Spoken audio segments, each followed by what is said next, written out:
E eu quero começar abordando sobre os pecados da mocidade. Pecados da mocidade. Tem isso ou não? Quem tem mais de 50 aqui? Vocês estão tudo com a auréola hoje? Com asa de santo? Mas eu sei o que vocês fizeram no verão passado. Hã? Davi sempre inventa umas coisas para a gente, né? E eu vou falar aqui com o pastor, tá? Eu não sei falar, tem uns caras aí que lê um livro, dá uma palestra, eu não sei fazer isso. Então, vou fazer bem prático, tá? Salmo 25, versículo 7.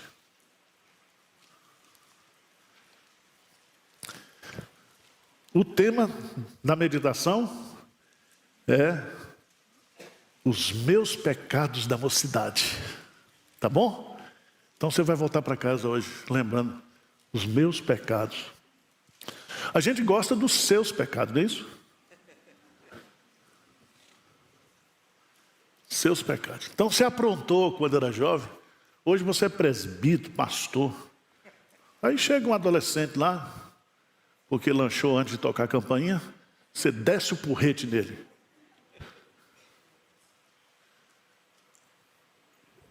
Com aquele. Irmãos, a Bíblia diz que nós devemos ser misericordiosos. Porque às vezes a gente trata uns aos outros com um ar assim de santidade, que eu vou te dizer. E Jesus combateu muito isso, né? Vamos ler lá. Salmo 25, versículo 7. Davi está pedindo para Deus. O que ele pede para Deus? O que ele diz aí? Não te lembres dos meus pecados da mocidade, nem das minhas transgressões. Segundo, por causa da tua bondade, ó Senhor. Então, Senhor, esqueça o meu passado e se lembre que o Senhor é misericordioso, que o Senhor é bondoso. Essa oração é fácil, você não vai não? Senhor, me erra. Você acredita? Vamos lá para Jó. Jó capítulo 13.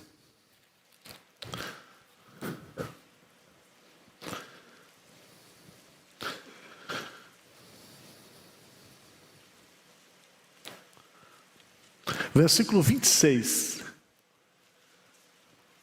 O que diz aí? Pois decretas contra mim coisas amargas e me atribuis as culpas da minha mocidade. Havia no inconsciente coletivo, ou no consciente mesmo, aquela ideia de que os pecados que nós cometemos na mocidade, Deus cobra da gente quando a gente está mais velho. Você já pensou se isso fosse verdade? Você estava frito, não estava?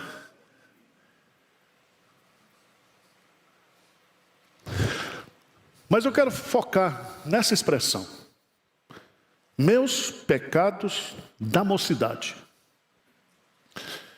E a pergunta que eu faço aqui para o texto, para a nossa meditação, é: será que existe pecado de faixa etária? Tem pecado de criança? Pecado de adolescente? Ah, isso é coisa de jovem. Pecado de jovem. E os safadões da terceira idade? Tem os pecados da terceira idade também? Você sabe que na Bíblia não tem nem pecadinho, nem pecadão. Tudo é pecado. Pecado é toda transgressão contra a lei de Deus. A gente peca e vai continuar pecando, porque nós estamos livres do poder do pecado, mas não da presença do pecado. E às vezes o bem que eu quero fazer, esse eu não faço. Mas o mal que eu não quero, esse eu faço. E o que Davi quer dizer com isso, pecados da mocidade? E eu fui estudar esse assunto, porque me interessou e eu estou falando para os jovens, apesar de que muitos estão dormindo, não vieram ainda, mas vai ficar aí no vídeo.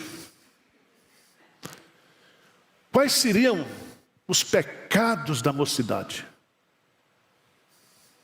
Pecados da mocidade. E o primeiro pecado que eu vejo na Bíblia, que é característico da mocidade, é o pecado da soberba, do orgulho. Todo jovem, ele está, até os 30 anos, num processo de autoafirmação. Ele sai da adolescência, entra na juventude, e aí, ele para se autoafirmar, ele sabe de tudo, entende de tudo. E agora é possível um jovem, ele sair da universidade e aos 30 anos ele já ter o título de doutor. Aí subiu para o cabeção mesmo, aí doidou. Eu estava vendo uma reportagem da CNN essa semana, mostrando que nesses últimos 2 anos houve um aumento de bilionários no mundo. E os grandes bilionários do mundo hoje estão na faixa de 30 anos. Veja aquele rapaz lá do Facebook, que agora está mudando para a Meta, a riqueza daquele homem. Então, um dos grandes problemas que eu e você tivemos na nossa juventude, que a juventude tem hoje, é a soberba. A soberba.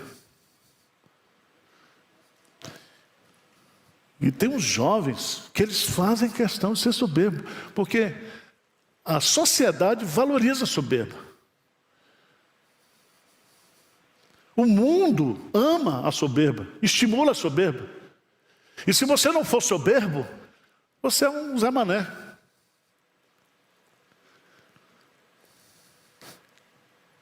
E aí, meus amados irmãos, é um grande problema. O grande sofrimento que a soberba traz, o pecado da soberba traz. Você sabe que por causa da soberba, o diabo foi expulso do céu. Adão e Eva foram expulsos do paraíso. A soberba é a mãe ou o pai de todos os outros pecados. Todo pecado começa com a soberba. E o último pecado que vai ser destruído vai ser o pecado da soberba, na volta de Cristo. E tem muitos jovens hoje, e cada vez mais os jovens, por causa às vezes do conhecimento, às vezes do emprego que tem, às vezes pelo fato de Deus estar abençoando a vida dele. Eu me lembro lá na Bahia, nós lá no interior, igreja de interior, teve um primo meu que foi estudar em Salvador, fazer economia. E aí ele se afastou da igreja, mas eu falei, por que você se afastou da igreja? Ele disse, porque agora a igreja presbiteriana não serve mais para mim, não tem o meu nível. Quantos jovens hoje estão afastados da igreja, afastados de Deus, porque foram para a USP, foram para a GV, foram para a universidade, e ali, aos pés daqueles professores ateus, eles abriram mão, eles acharam que agora eles são conhecedores do mundo.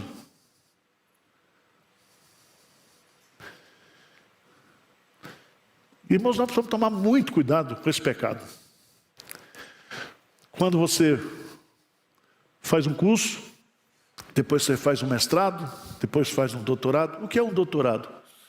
Doutorado é uma contribuição que você dá, uma pesquisa que você faz, em um item de um conhecimento amplo. Mas o cara disse, eu fiz. Você não sabia não que eu sou doutor em língua portuguesa? Aí chega o crente, pastor, é com S ou com Z? Eu falei, vai para o inferno.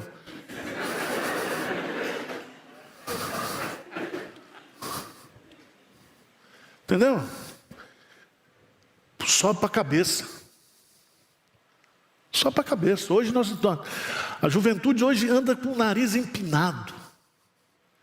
E a soberba gera um problema dessa geração agora que se chama narcisismo.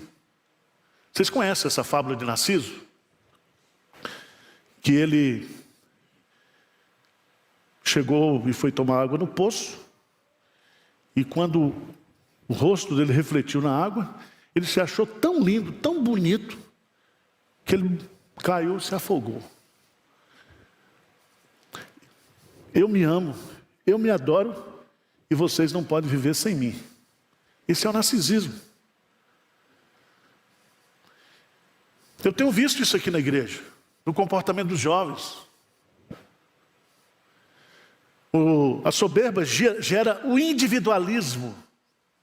A soberba gera o descompromisso, o relacionamento por interesse. Se eu preciso de você, eu me relaciono com você. Mas a partir do momento que você não tem nada para me oferecer, eu não posso tirar nada de você. Agora veja o que a Bíblia diz. Jeremias capítulo 9.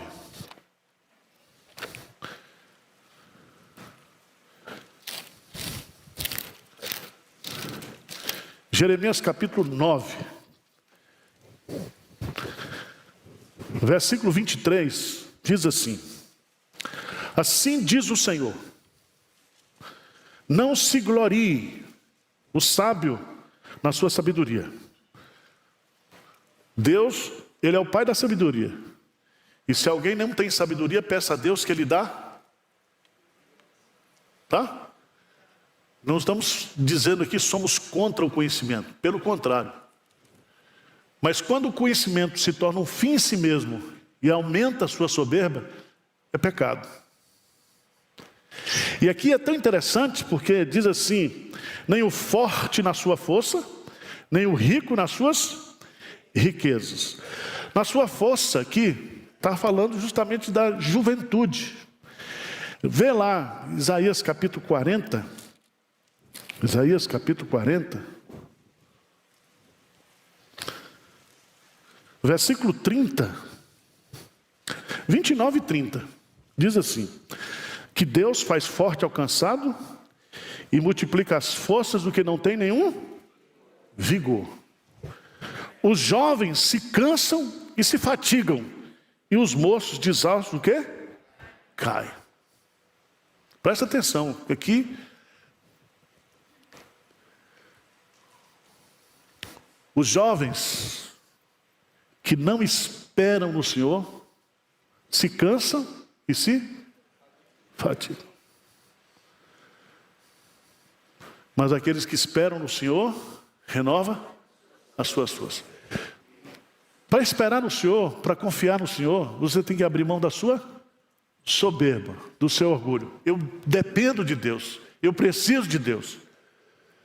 Na minha juventude, na minha mocidade, eu preciso.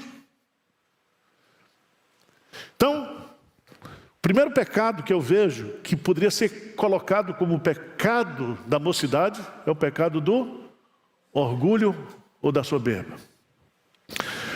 O segundo pecado, vamos para Eclesiastes, capítulo 11, versículo 9.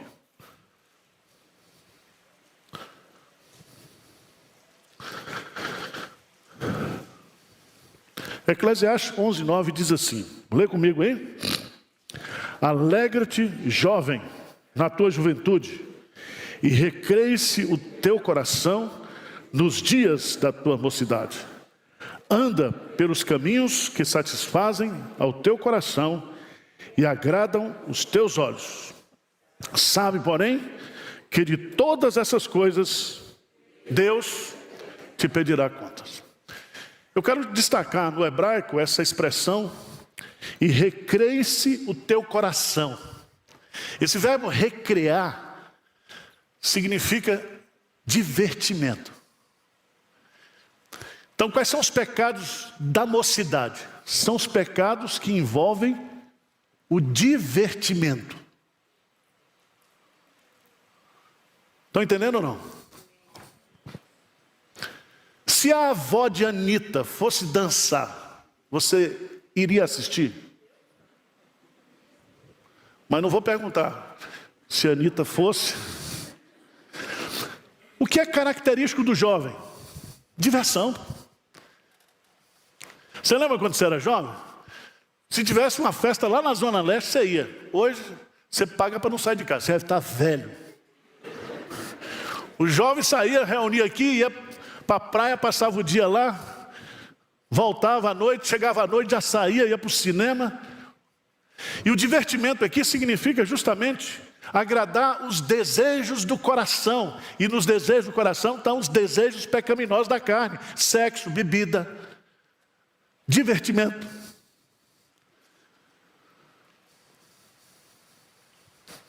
E Davi era crente desde criança, foi ungido por Deus, ainda jovem, para ser rei de Israel. Davi era um homem segundo o coração de Deus. Mas o fato do jovem ser crente não significa que ele não goste de divertimento. A gente podia fazer um estudo aqui da Bíblia, por exemplo, vamos pegar Sansão. Sansão era um homem que foi fruto, ele nasceu porque Deus atendeu a oração dos seus pais. Ele nasceu cheio do Espírito Santo para ser o libertador de Israel. Jovem crente, mas ele gostava de quenga. Ele gostava de inferninho.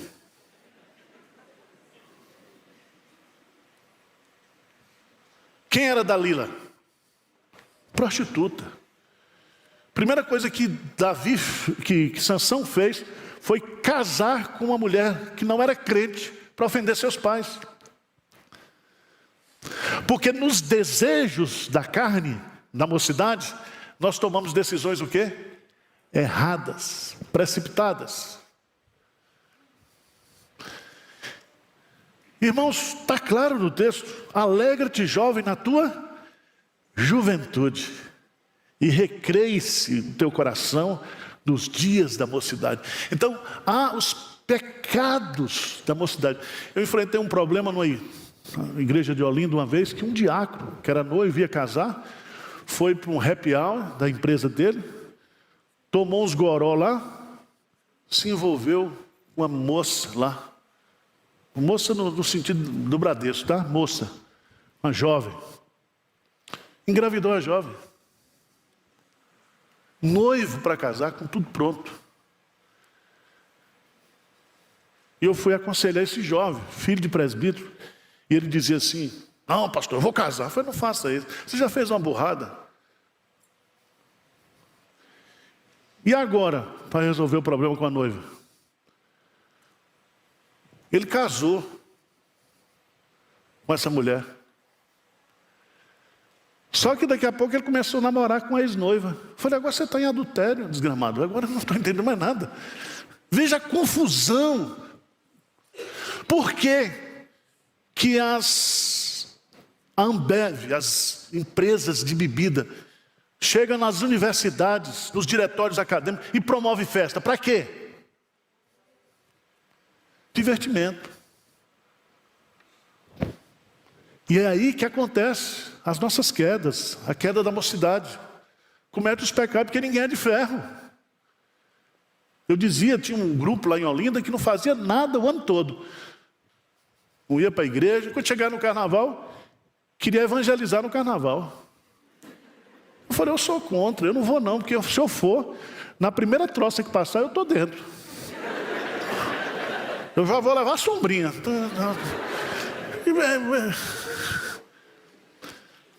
Me diga uma coisa, quando você vai para um forró, você que é jovem, você vai para glorificar a Deus ou glorificar a carne? A dança do forró é uma... Como é que é? Então, cuidado. É justamente o que a Bíblia está dizendo aqui. Quantas coisas aconteceram e mudaram a vida das pessoas com tragédias que aconteceram em divertimento. Tá certo? Mas terceiro tipo de pecado, depois eu vou falar de perdão, tá? Fica calmo. Porque ele diz, não te lembres dos meus pecados da mocidade. Pecado da soberba, pecado dos divertimentos. O que você topa passar aqui o que você aprontou? Posso passar no telão?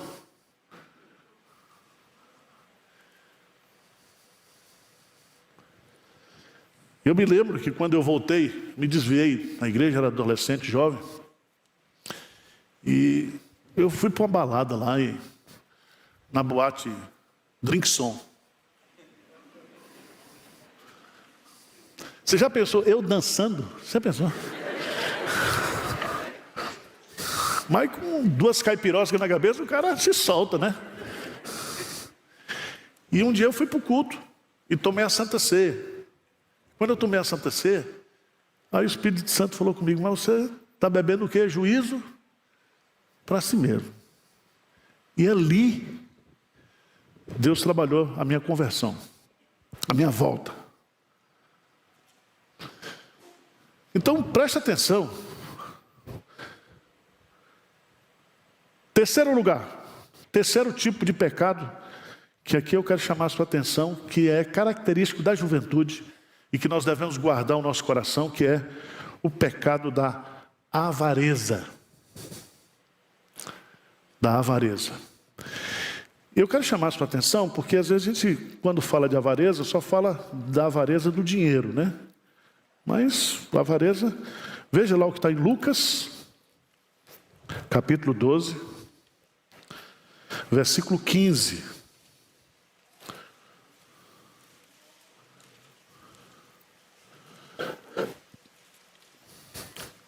Jesus então diz assim, então lhes recomendou, tende cuidado e guardai-vos de toda e qualquer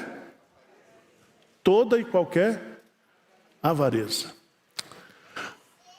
Avareza é você desejar coisas, é você desejar pessoas, posições, títulos, que isso venha substituir Deus da sua vida. Por isso que a Bíblia fala que toda avareza é idolatria. É idolatria. E os jovens têm uma tendência de criar ídolos. Isso é uma figura muito importante. Hoje não se fala muito sobre isso, mas todos nós precisamos de heróis. Lembra de Hebreus, quando o Espírito Santo vai encorajar os crentes a perseverarem na fé, ele cita o quê? A galeria dos heróis da fé. Nós precisamos de heróis, a sociedade precisa de heróis. Porque quando ela não tem heróis, ela começa a criar messias. E veja, por exemplo, que às vezes transfere isso para um governante, para um presidente, para um governador. O herói não, o herói é alguém que já realizou. O herói é alguém que, através dele, quando eu estou falando heróis da fé, não posso falar mais do super-homem, porque... né? Por que ele é super-homem? Porque ele é um homem normal, mas que fazem coisas acima de nós, sobrenaturais. E aí, quando você observa isso aqui, nós precisamos dos heróis da fé. Quando a gente não tem os heróis, a gente cria esses ídolos, esses messias. Porque os heróis, eles servem para nos estimular, para nos motivar. Por exemplo, o seu pai, que começou lá do nada, e quando ele morreu, ele deixou um patrimônio para você, e ele deixou um legado de fé e de exemplo, esse cara é o seu herói. O meu pai é meu herói. E nós precisamos disso. E o que está acontecendo, meus amados irmãos? A avareza está tomando conta. As pessoas, elas cada vez mais, e eu vou falar aqui a avareza materialista, as pessoas só pensam nisso, só pensam em dinheiro, só pensam naquilo. E esse é um pecado muito característico da Bíblia dos jovens. Quando você estuda a vida de José, você descobre que José foi fiel a Deus quando ele estava no nada, e depois quando ele sobe ao poder e se torna o primeiro ministro do Egito, ele continua com o mesmo comportamento, porque o poder não subiu para a cabeça. E ele não fez nada para ser primeiro-ministro. Deus é que fez dele primeiro-ministro. Na vida, você dá o seu melhor, você cumpre a sua missão, e Deus vai te abençoar. Reconhece Deus em todos os teus caminhos, e Ele endireitará todas as tuas veredas. É Deus que nos dá tudo. Então, cuidado com a avareza. Jesus diz: guardai-vos de toda avareza. Eu estava pensando, que é bom andar na praia que você pensa. Fica pensando, porque não... Eu estava pensando no céu e no inferno. No inferno, só vai ter rico. Vai estar lá aqueles caras, não vou botar o Rockefeller não, mas os bilionários. Vai ter a revista Forbes do inferno. Eu pergunto, vai adiantar alguma coisa? Bolsa Chanel, perfume, patrimônio. Aí você vai para o outro lado, para o céu, só tem o que não presta. Ex-bandido, ex-viado, ex-travesti, ex-isso, ex-aquilo, ex-alcoólatra, ex-ladrão. Agora você quer ir para onde? Pensa aí, meu irmão. Jesus disse que é muito difícil um rico.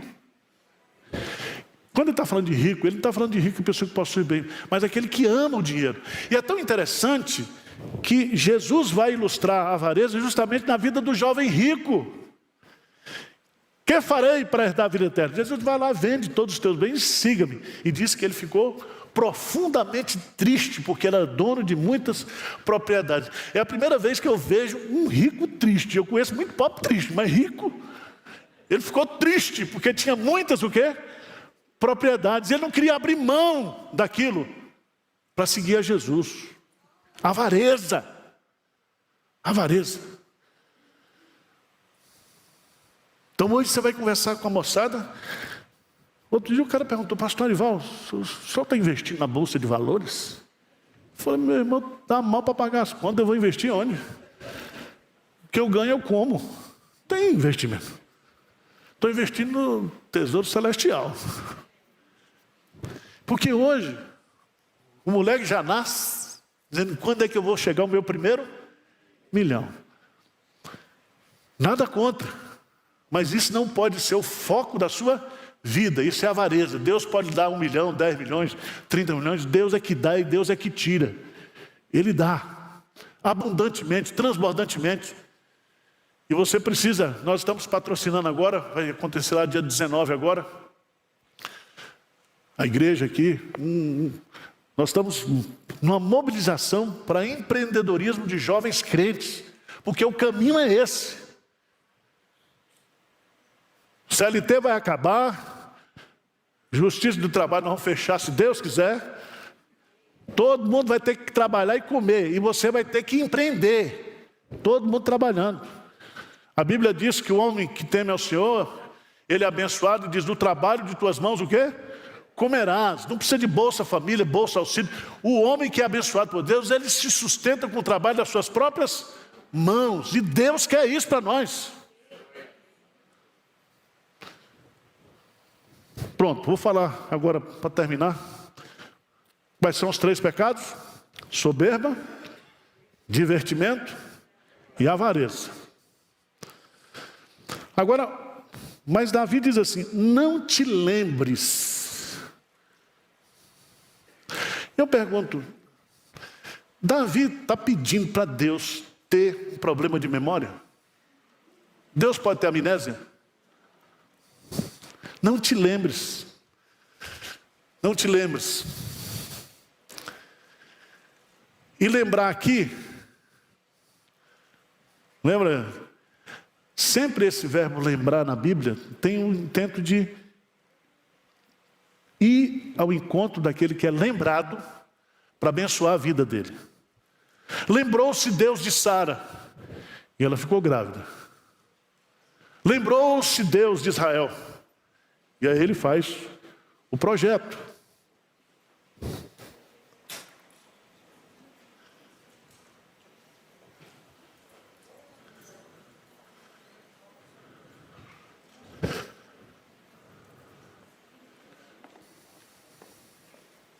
Não há de ser nada. Tomara que não seja porque ele lembrou dos pecados da mocidade. Deus cuide dele aí. Tá bom. Volta para cá, irmão. O que que Davi está pedindo aqui? Lembre-se, não te lembre dos meus pecados. O que ele está pedindo aqui é assim: Senhor, me perdoe. Me perdoe pelo que eu fiz. Vamos abrir a Bíblia lá em Miqueias, capítulo 7. Miqueias, capítulo 7.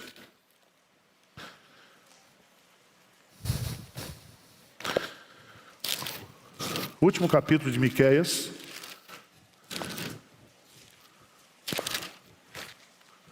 Capítulo 7.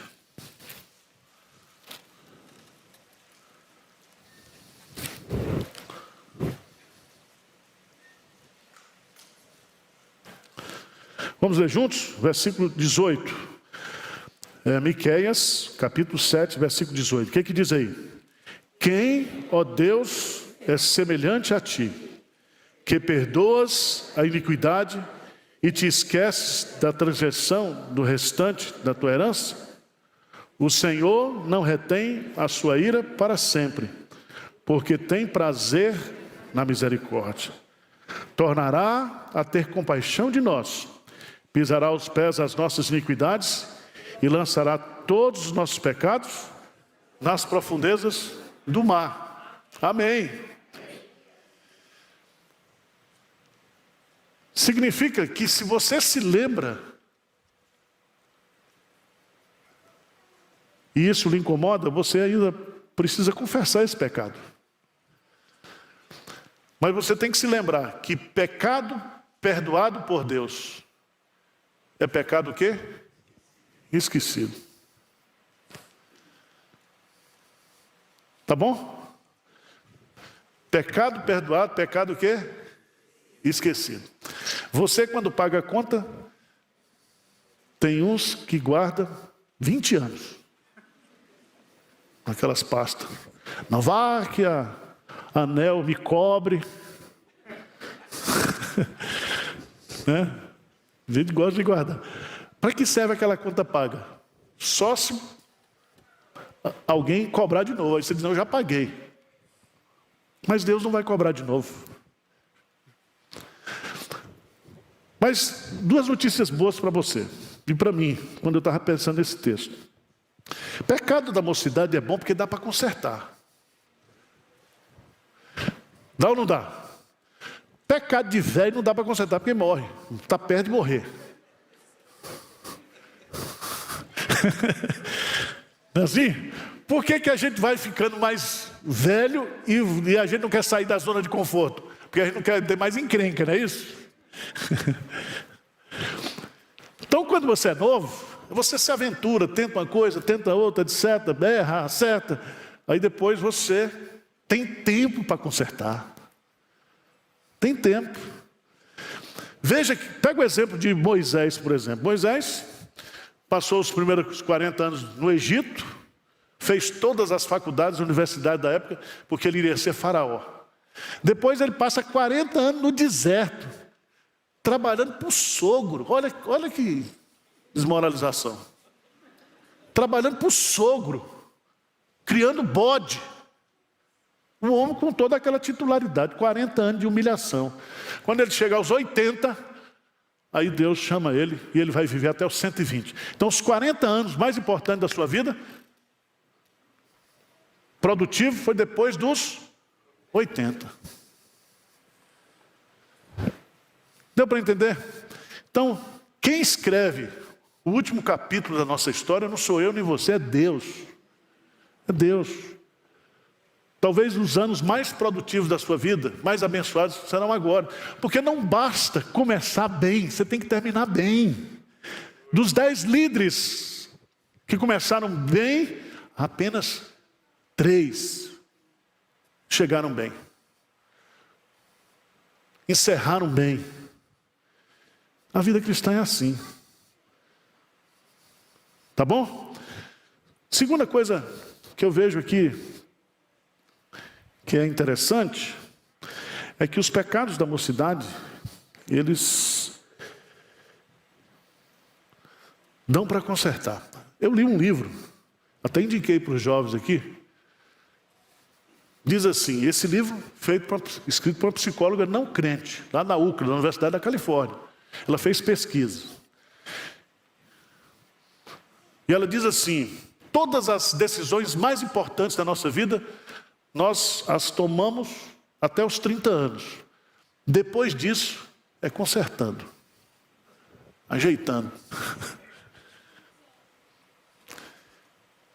Então, nós precisamos de Deus na mocidade. E Deus está disposto a nos orientar. E aí, esse Salmo 25, ele é muito bonito.